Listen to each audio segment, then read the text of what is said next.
Hello, everybody. Welcome back to the Monetize the Mic podcast, curated and hosted by Interview Connections, the world's first and leading podcast booking agency. I'm so glad to be back. You might recognize my voice by now. I'm Riley Baez-Bradway. I am a team leader and booking agent here at Interview Connections.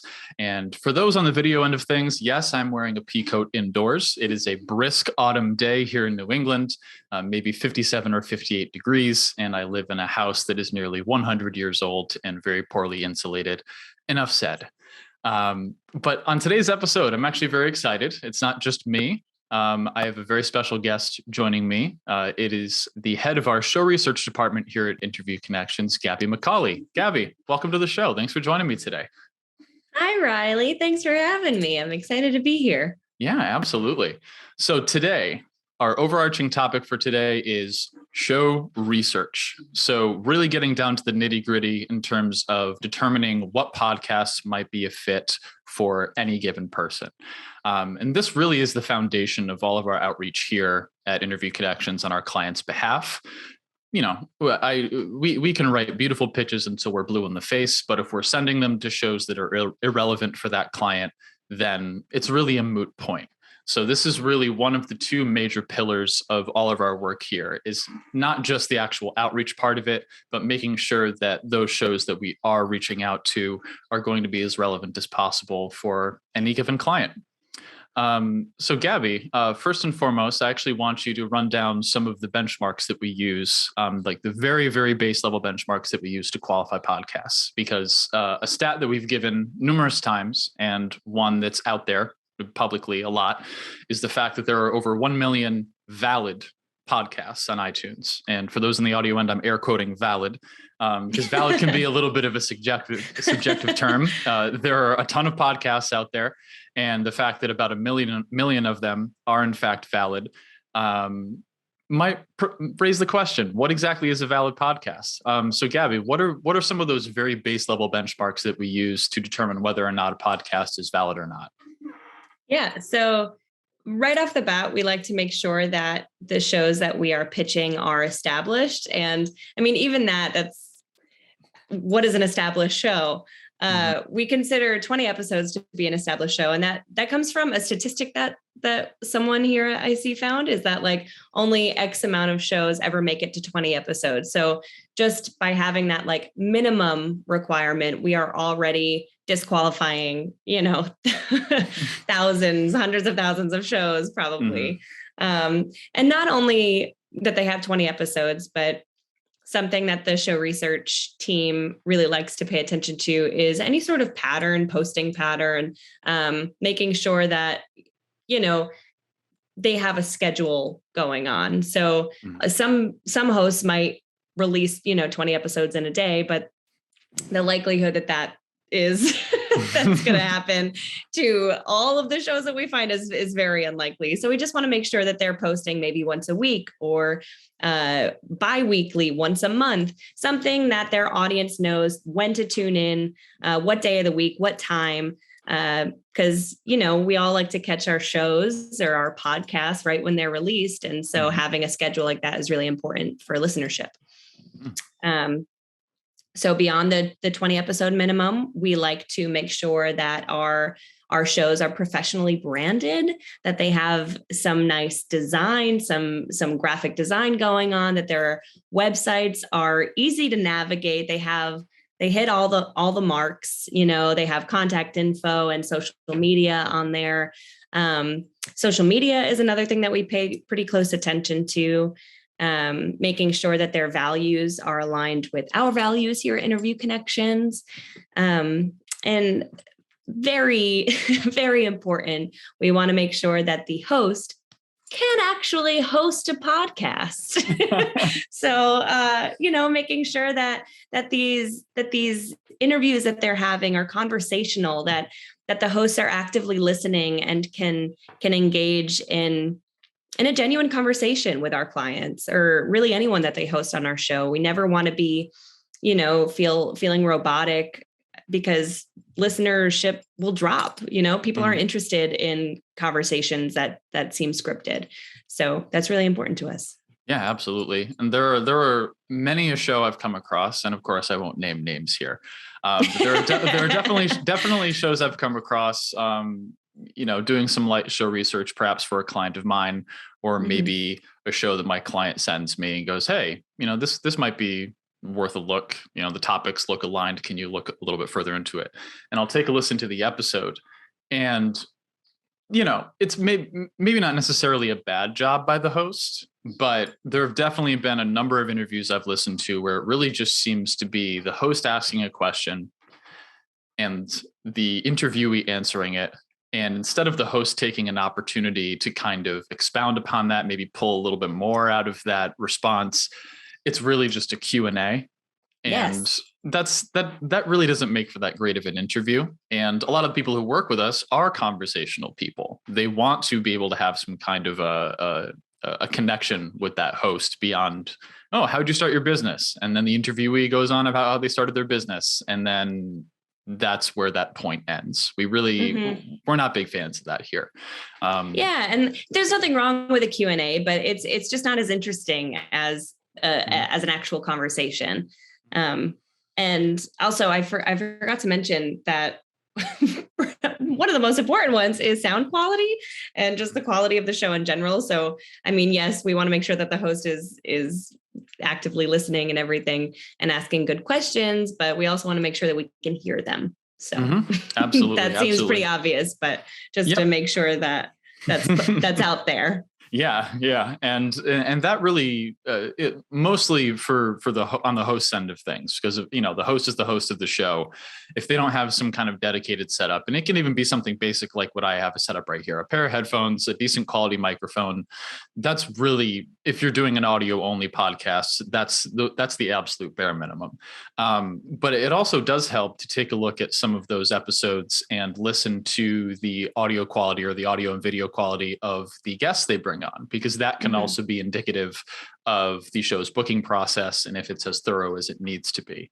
The host can have a $400 microphone and a fantastic studio setup, but if they're allowing guests to come on joining from their cell phone or joining with the built-in microphone that comes on their headphones or something, it's going to create an obvious discrepancy in audio and video quality. And that's definitely something we keep an eye on as well. Yeah. And accidents happen, there might be a one-off episode that the quality isn't as great as all of the other ones. And that's okay. But as show researchers, if we come across an episode that's not up to par with the rest of them, we will make a note of it so that our agents are aware, so that our clients can be aware going forward. But always making sure that the majority, if not every single episode, is up to our standards. Actually, segueing a little bit. So we've gone over some of the basic benchmarks that we use here. And next up, I kind of want to talk about some of the more advanced ones. Like, okay, so a show has a minimum of 20 episodes. It sounds and looks good. The branding is congruent, maybe with their website or the company that produces and hosts the show. The host is at least a halfway decent host and can hold some kind of a conversation, not just hold a Q&A session. So let's talk a little bit about some advanced benchmarks, because we do have a lot of clients who work with us who do have some specific criteria in terms of who they're trying to reach, or just generally something about the show that they really need specifically for whatever niche they're trying to target. So actually, before we pressed record, we were discussing a little bit about listen notes, and listen notes is a huge part of our show research process here. And Gabby, you mentioned specifically the listen notes global rank, and I'd love for you to talk a little bit about some of the things that we'll use to kind of suss out an audience size or who exactly is listening to a podcast. Yeah. A lot of our clients are really concerned or interested, I guess, in who the audience is, where are they located, and how large an audience is. These like demographics are not as easily accessible as many people think that they are. They're like, well, you can just tell, right? You have some fancy equipment to be able to tell. And we're like, oh, well, we do our best, and maybe we can sleuth and find this information somewhere. But we do have a few things that we do to make sure that we can we can get hosts or we can get clients on shows that are likely aligned with what they're looking for. So if they want a large audience, we can look at things like global rank.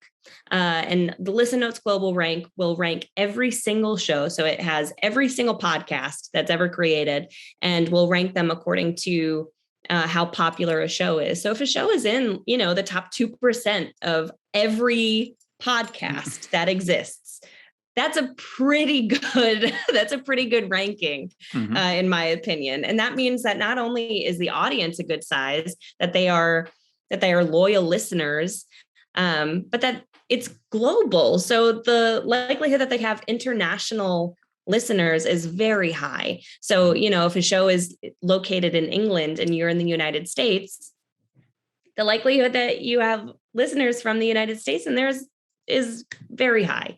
So we never want to really rule out international shows for that reason, because we do take a look at these things. We can also look at the charts. Is a show on, the top 100 health and wellness shows on iTunes? We can take a look at their social media. How is their social media following? And not only how many followers do they have, but is their page healthy? Is it engaged? Are their followers engaging with their content? Are they marketing well on their social media? Because we live in the age of bot followers. And so we want to make sure that, that their followers are real people and that they're engaging and people care about what they have to say. So. Oh yeah. I hope that answers your question. yeah, absolutely. Yeah. And there have definitely been a couple of times I've come across the Twitter account of a show host, or maybe a company of a company that hosts a podcast. I'm like, wow, 30,000 Twitter followers. I'm like, wow, that's a pretty decent size audience. And then you scroll through all the tweets and all the retweets that they have, and there's maybe, I don't know, a dozen likes, maybe one person retweeted it. And trust me, I know all too well of the pitfalls of social media algorithms and how they've advanced and how they've made it very, very difficult to organically promote anything. But that's a pretty telltale sign. If you have tens of thousands of social media followers and you have barely a dozen or so people interacting on each of your posts, maybe got a bad deal buying some followers. It's a red somewhere. Flag. Yeah, absolutely. Yeah. Something else we look at pretty frequently there, and which of course is not an end all be all, are the number and quality of iTunes ratings and reviews. Yes. Excuse me, because of course at the end of the day, iTunes really is still the industry benchmark or industry standard in terms of podcasts, where they're most commonly found and very commonly streamed. And that can also be something that we take a look at just to kind of suss out audience size as well, and to see what echelon that show is in. Yes. And I know I've said this quite a bit, at least on the interviews that I've hosted of this show, and perhaps some of our live trainings or our master classes. But at the end of the day, in terms of show research, it really comes down to that Venn diagram between topics you can speak to and the audience of the show and who you're trying to target. And those two things are not mutually exclusive, because of course, there are many, many shows that topic-wise would align with a client's show research criteria. Like, oh, this show talks about entrepreneurship and scaling a business. Cool. So it's a match there. But really getting down to the nitty-gritty in terms of finding out who is listening to that show is equally as important, because at the end of the day, there may be some overlap between a show that might be in a secondary or tertiary category for a client that would still be beneficial for them to go on.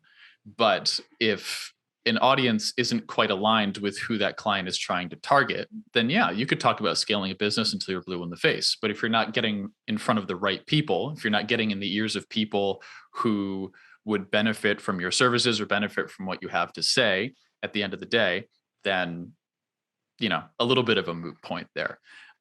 So I did want to stress that again, bring up my Venn diagram. I know I use that metaphor all the time, but it really is just a really quick way to understand that. I like to look at what topics shows have talked about recently, just because hosts know their audience the best. And so if this show is, about, I remember very specifically, I was show listing for one of our clients who talked about like child psychology and things like that. And I found this motherhood podcast, and it was talking about birth. And that was the description of the podcast and everything. And I took a look at all of the recent topics that the host was talking about, and it was right on target with what our client did. And she ended up going on the show and having a really excellent experience. And that's because the host has been talking about this. Obviously, there was a market for that within her audience, and it must have done so well that they kept talking about children and development. And so it's always really good to look not only at the description, but what their season is about, what they've been discussing, because your topic, your expertise might be in there somewhere. So yeah, absolutely. And it's funny you mentioned that. I actually have a note of this. I was going to save this for our closing thoughts, but I'll say it now because there are definitely some instances of shows that despite their name or despite maybe what their iTunes description goes down, maybe for that particular season or for a certain batch of interviews, they're focusing on a topic that might be a little outside of the realm of what the show title or description might suggest. Yes. And actually, a very good example off the top of my head, our very good friends over at Sales Pop. Go check out Sales Pop, the podcast, if you haven't. Sales Pop. Yeah, they're awesome. John Golden is fantastic. We love John. We love Claudia. They're very, very good friends of us here at Interview Connections. Digging through their archives, you will see several Interview Connections clients being interviewed by John. But the name of that show doesn't quite capture the full breadth of topics that they speak about. A show like Sales Pop, immediately off the top of my head, I'm going to go, okay, this is a sales podcast, maybe a sales and business podcast, how to improve sales, how to improve conversion rates, things like that. And then you scroll through the interview topics and they really run the gamut. I would say it almost borders on a jack of all trades show in some instances, because they really are willing to bring pretty much anyone on who is going to, in some way through their expertise, have a message that's going to be applicable to their audience. And they're very cognizant of the fact that that could be from someone who's a little bit outside of the sales and business world, because there are a lot of lessons that can also be applied to that. So I did want to mention that because there are quite a few shows that fall under that category of ones that seem, at least from their title or their iTunes description, very set in their ways. But upon a little bit further research, whether that's going through their interview topics or knowing exactly what they're trying to plan out for any given season, we don't connect clients with shows where there isn't a clear and concise link in some way or another. So actually, I wanted to transition here to the topic of one sheets. Again, something that I figure most of our listeners are pretty familiar with at this point. It's something that we've brought up many a time. One sheets are super important to our pitching process. And I kind of want to touch on some of the importance of those, because a one sheet really is the culmination of all of that research we do in our client's discovery process. That's, everything we've mentioned up until this point. That one sheet includes the guest's biography, sample topics and questions, and contact info there. And I did want to touch on the importance of that, because they're not just important in the booking process, because a one sheet, we'll send that off with every pitch that we send. Every piece of outreach that we send out for a client is going to include that one sheet, because the pitch at the end of the day is supposed to be the hook. It's supposed to be, hey, I'm Riley. I'm reaching out because I came across your show and I work with someone who I think would make for a really good fit. And you kind of go into some of that and some of the things that are explicitly relevant to that show. And that one sheet is really just sitting there as a one all be all. It's not just for some sample interview fodder with the sample topics and questions, but also equally beneficial during the actual booking process itself, in terms of having all that contact info in the right spot. So yeah, I did want to mention that. And perhaps, Gabby, if you have anything to add here in terms of certain things that we do during the discovery process, whether that be during the discovery call or the check-in call that you have with our client success strategist, Britt, with each client during their discovery process to kind of review their criteria. Maybe just in terms of things that maybe we refine or that we really try to look for in terms of things that will make for compelling sample topics, sample questions, and really in general, just getting very, very clear on what a client's criteria is. Yeah. So actually, before I jump into that, I just want to say one sheets are my favorite. I love them. I'm a very visual person and a visual learner. And so I love when a one sheet can grab my attention and draw me to all the right points for a client. And when I hop on calls with hosts to open multi-pitches, and maybe you could actually talk a little bit about multi-pitches if you wanted. Yeah, sure. But when I hop on a call with them and I get an idea of what kind of topics they want to discuss on a show, or what kind of interviews they would like to have, guests, things like that, I will always bring up a few sample one sheets in my call with them. So I could just refer back to them, be like, this is the client we have. This is why I think they're a good fit. This is what they talk about. What do you think? So they're so handy, and I really like them on my side of things as well. Like, of course, they're perfect for the agents and to pitch out the clients to shows, but I love them for calls that I have. So yeah, understandably, just want to say that. Yeah. But the client criteria call that I have with Britt, I think is really important, because they will have just had their discovery call, and Britt is just, she's our client success strategist. She has these calls just to check in with the client, make sure that they're up to speed on what the next steps are, and so that we can really get a good idea of their expectations of what shows they're going to get on, what they want to talk about, what their or who their target audience is, and things like that. So we review all of that information that the show research team is going to use to build lists for agents to sift through and to pitch their clients to. So I like being on those calls because Britt was an agent before, and so she has, tons of experience. She's been here for a really long time, but I have only ever been in the research department. And so I think my team is really skilled in thinking creatively and a little out of the box when it comes to target audience and how to find them and how to take their topics and find a show that fits. So I really like being on those calls for those reasons, because I'm like, have you thought about this? And they're like, no, I haven't. Yeah, and absolutely. Then boom, we've expanded their criteria ever so slightly, which could really make all the difference. So yeah, it really is the importance of knowing what to ask, because many folks who end up working with us, there are a fair amount of clients we have who have been regularly appearing in media appearances for quite some time now, or maybe they're veterans in terms of the podcast industry, or maybe they're on network news a lot, something like that. But many clients who work with us, of course, that's really the first reason they're coming to us, is because they don't know what they don't know in terms of using podcast guesting as a strategy to be able to grow their business, to be able to convert more clients, to be able to build their name a little bit more.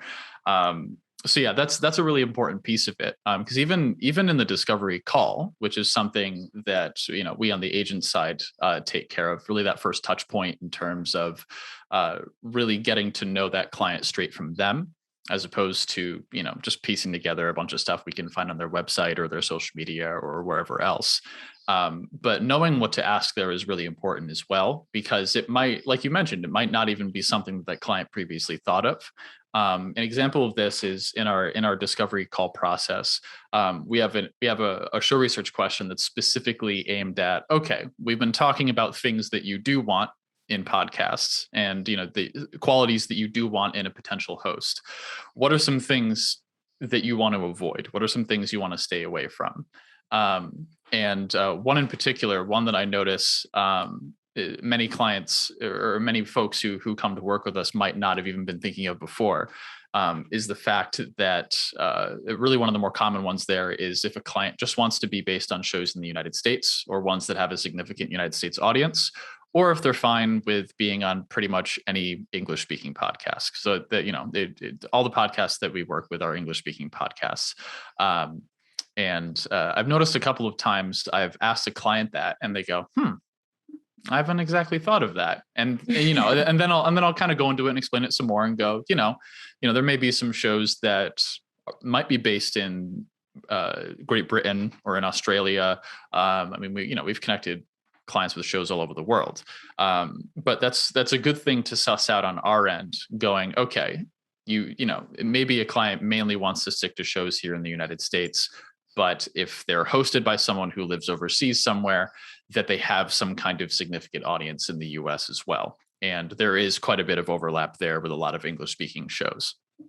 So yeah, really at the end of the day, it really is just knowing, specifically what to ask and what specific information is needed to be able to really get to the bottom of why folks are working with us in the first place. All right, fantastic. So, Gabby, unless you want to bring up anything else in particular here, we do have a couple of closing thoughts. Just because I mentioned it just a little bit, would you want to go over multi-pitches? Oh yeah, sure. I didn't mean to glaze over that. No. Yeah, sure. So multi-pitches, for those listening who aren't quite sure what those are, most of our outreach falls into the category, I would say, of traditional pitching, whether that's an email or maybe a social media message or a message submitted through a contact form on somebody's website, et cetera. So traditional pitching really is just that good old school, hey, I'm a booking agent and I came across your show and I work with someone who'd be a really good fit for this. Here's a little bit about them. I attach their one sheet. Let me know what you think. And then from there, we kind of enter a follow-up process if we don't hear back from that initial pitch, and we kind of go through the steps like that. And a multi-pitch is something that we've really increased the importance of and increased our output of, at least over the last couple of years. And that's really an opportunity for a host to go, hey, this is really what I'm looking for in terms of my guests. Here's some criteria. Maybe they're in this certain demographic. They speak to these certain things. And, regardless of who they are, their expertise needs to be able to apply to these kinds of people. And Gabby, I will give you some credit there in terms of generating these opportunities. They have increased exponentially, which is fantastic. And it really is a great opportunity for really all of us, not just to get clearer on a show's criteria in the future. So if we are working with folks in the future who we aren't working with now, perhaps we send them that show's way, because now on file, we have a bunch of their criteria and specific things that they look for in guests that we wouldn't be able to find publicly elsewhere. So that's great to know. But the actual multi-pitch itself is really just it's a hand-selected list, pre-vetted folks based on whatever criteria that host or the show's point of contact gives us. And again, really playing into the importance of one sheets, because we do provide a document that has, maybe a short bio for maybe anywhere from 3 to 6 sentences for each client that we include.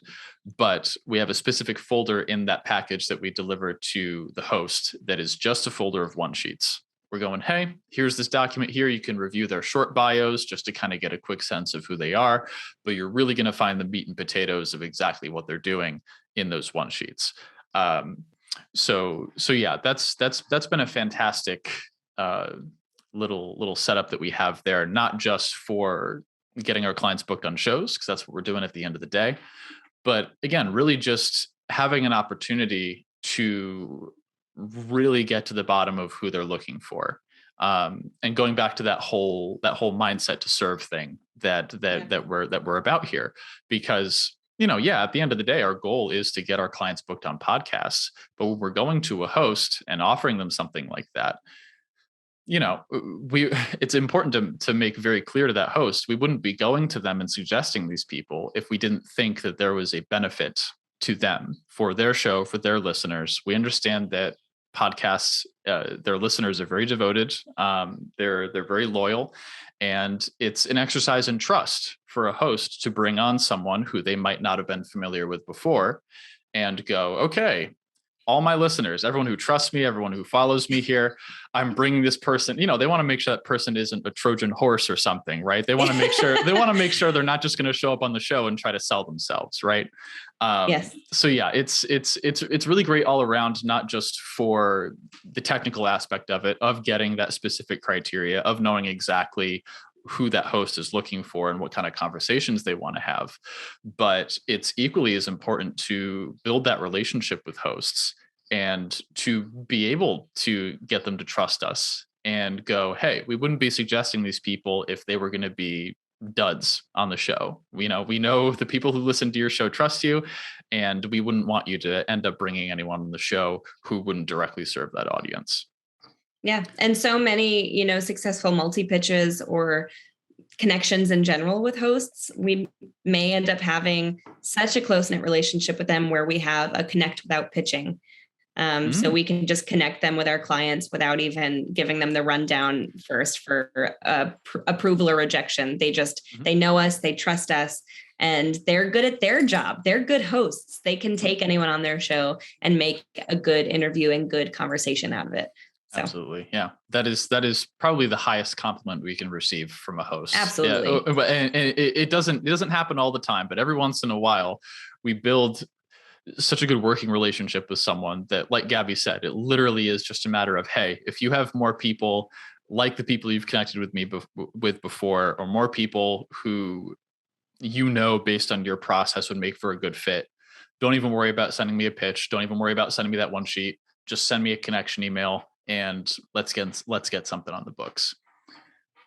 Awesome. All right. So we're coming up on the end of this episode here. I did want to close with a couple of points here. One that I mentioned earlier, I did just want to reiterate the fact that a show name and a show description isn't always an end-all be-all in terms of who that show's audience is or exactly what kind of topics they want to speak on.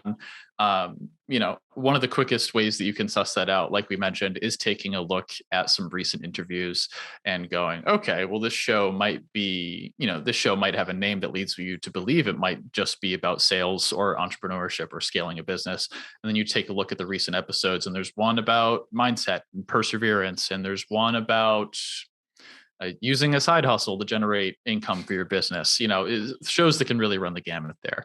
And lastly, with everything that we've mentioned here, with a lot of things we've mentioned here, it might sound a little concrete in terms of, okay, it needs to meet this and needs to meet this and needs to meet this requirement. But I did want to make a point of, despite everything that we've mentioned here, well, maybe not despite, perhaps in conjunction with, I do want to extend a little piece of advice here and say that keeping an open mind really is an important piece of podcast guesting as well. Because again, there may be some shows that we connect clients with that may fall under that kind of secondary or tertiary focus in terms of audience or in terms of topic or anything along those lines. But at the end of the day, if we're connecting a host with one of our clients, that host has given a direct invitation to that client to be on the show. So even if that link isn't staring you in the face, just staring at it on paper, that host knows their audience. They know what their strengths are in terms of hosting and where they want these conversations to go. And, if they invite a client on the show, they very clearly see the value of bringing that person on. So at the end of the day, regardless of how much we like to niche everything down and we like to get really, really specific on what your criteria is, being flexible at the end of the day is important, because there have been some interviews that my clients have done, ones maybe they were a little unsure of right off the bat for some of these reasons, that end up being some of their favorite interviews that they do with us. So again, it really is at the end of the day, trusting us, trusting the hosts. And if you're getting an invitation from that host, then they clearly see the value in bringing you on the show. So yeah, everyone listening, I want you to keep that in mind. Gabby, I do want to thank you again for joining me on this episode. This has been fun. have a little bit of a discussion here in terms of exactly what our process is for researching shows. So I want to thank you for joining me today. This was great. What a great host you are. Oh, you're just really nice. Thank you. No, I'm really not. This was fantastic. Thank you. Yeah, of course. I hope the audience learned a little something. I certainly hope so too. That is why we're here. And of course, for anyone listening, if you want us to use the very strategies that we've discussed in this episode so that we can book you on the right podcasts, we have a form for that. Head on over to bit.ly/bookwithic. That's bit.ly/bookwithic. That's all lowercase. And that's how you can apply to work with us. Alternatively, if you just want to drop a line and maybe ask some questions that you might have after listening to this episode, or if you just want to chat a little bit about what your goals are in terms of podcast guesting, send me an email. My email is riley@interviewconnections.com. And that's Riley, RILEY, the anglicized spelling. And yeah, drop a line. If you want to discuss anything about how podcast guesting can grow your business, can convert you more clients, and really cement you as more of a household name in your industry. In this episode, we're only scratching the surface in terms of our whole process here. So I'd love to chat with you about that if you have any questions. But otherwise, Gabby, thank you so much again for joining me. My name is Riley Baez. Yeah, my name is Riley Baez-Bradway. And for everybody listening, thank you for joining us again. And I will see you next time.